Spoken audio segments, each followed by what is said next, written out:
Good morning everyone, I'm Jamaica Kapinpin and today I will be going to discuss the transmission of heat. The transfer of heat from the initial source to other fuels in and beyond the area of fire origin.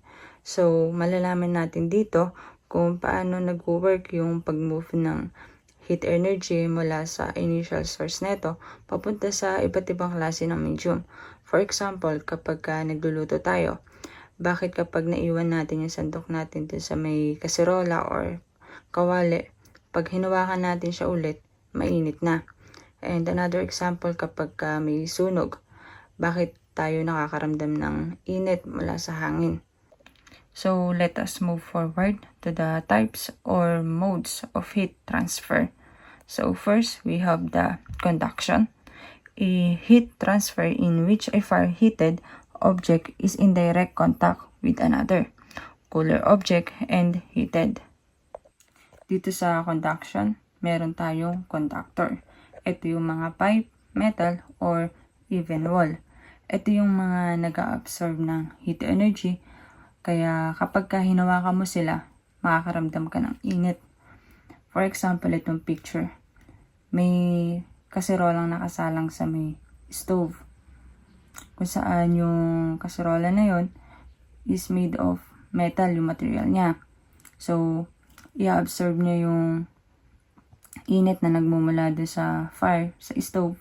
And then, magta-travel yun hanggang dun sa handle na made of metal pa rin, na kapag hinawakan mo, doon mo na mararamdam yung init. Kaya kapag nagluluto tayo, kailangan pa natin gumamit ng kitchen gloves or basahan. Another example, kapag nakaiwan ka ng sandok sa kaserola na nilulutuan mo, pag hinawakan mo siya ulit, mainit na. Dahil nga yung sandok is conductor din at nag-absorb siya ng heat energy, kaya mainit siya pag hinawakan. And then sa may mga bahay naman na made of concrete, compare sa may mga bahay na gawa sa sawali o kahoy, pansinin nyo na mas malamig yung bahay na gawa sa sawali o kahoy compared dun sa mga konkreto na bahay.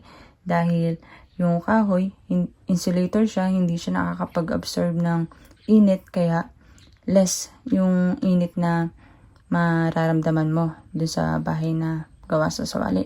Compared dun sa may konkreto na bahay na conductor siya, na nag-absorb siya ng init. Kaya pagdating ng hapon or gabi, doon mo pala mararamdaman yung lamig. Okay, next is the convection. A heat transfer that occurs when the fire hits the air near it, causing the heated air to rise. Kung sa may conduction, meron tayong conductor. Dito naman sa may convection, meron tayong liquid gas. So, the heat travel or transmit by means of liquid gas. For example, itong pinapakuluan tubig sa picture. Kapag yung liquid matter niyan is na absorb yung heat energy, magta-transform to into gas or mag-evaporate siya. And then, kapag nag-evaporate na siya, pag tinapat mo yung kamay mo doon sa top nung pinapakuluan mo, makakaramdam ka na ng init.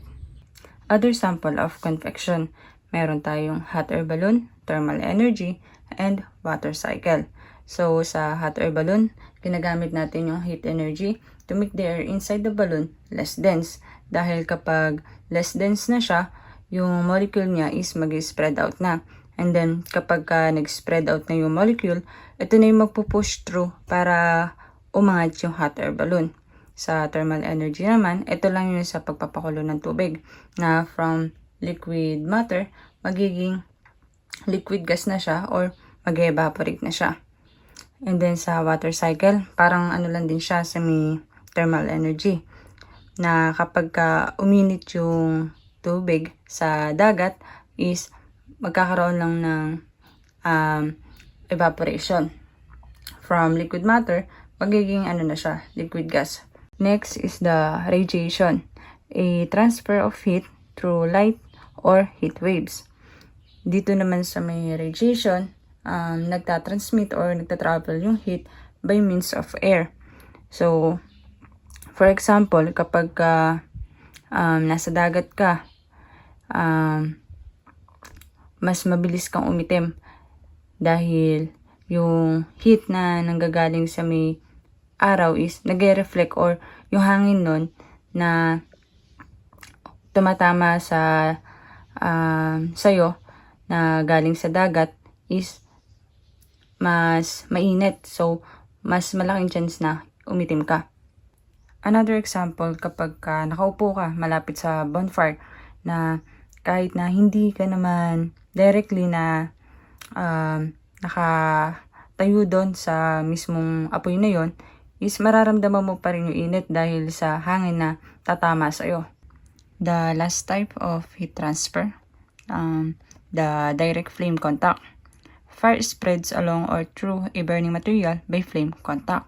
So, dito, any material or object na may direct contact dun sa may sa heat or sa heat energy is tinatawag na direct flame contact. So, example, itong bahay, nasusunog. So, yun, directly. Kasi maubos yan. Next, burning will continue until fuel is removed or burned away. For example, yung sinindihan na kandila. Kapag pinatay mo siya, mamamatay na or titigil na apoy. Or pwede namang kapag naubos na yung wax, mamamatay na rin yung apoy. Next, oxygen is removed or its level is lowered to a point where burning will stop. So, meron kasi tayong 3 components ng combustion. Ito yung fuel, heat, saka oxygen. So, kapag present yung tatlo na yon, merong sunog.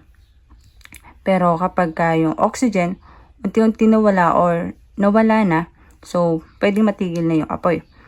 Heat is decreased to a point where molecular activity can no longer sustain a fire. So, dito yung para sa may convection na kapag yung molecular activity or yung pag-spread ng molecules is nawala na or lumamig na yung air, ganyan, hindi na kaya i-sustain yung fire.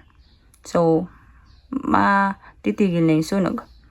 Next, uninhibited chain reaction are interrupted. So, kailangan kasi yung uninhibited chain reaction is tuloy-tuloy lang. So, kapag naputol siya, matitigil na rin yung sunog. Next, combustion reaction or process causes pyrolysis or vaporization of solid and liquid fuels and the production of ignitable vapors or gases. So, itong combustion reaction is caused ng pyrolysis or vaporization of solid and liquid fuels or yung production ng ignitable vapors or gases. So, dito, kapag daw yung fuel plus yung oxygen saka yung energy na composed ng heat and light is nagsama-sama or na-develop, magkakaroon ng combustion reaction or yung sunog. Provides the energy necessary for ignition. So, kapag meron tayo enough na light and heat para makapag-form ng energy na kinakailangan para makapagpapoy. So, isa yun sa magiging ng combustion reaction. And next, causes the continuous production and ignition of fuel vapors or gases to continue the combustion reaction. So, kapag tuloy-tuloy yung sunog, ganyan, or yung fuel vapors and gases, tuloy-tuloy din yung combustion reaction. Ito nga yung dalawang klase ng combustion na complete and incomplete. Sa complete combustion, meron tayong sufficient oxygen na present, na yung flame niya is blue, color blue. Unlike sa may incomplete combustion na yung color ng flame niya is yellow, saka insufficient yung amount ng energy na present dito.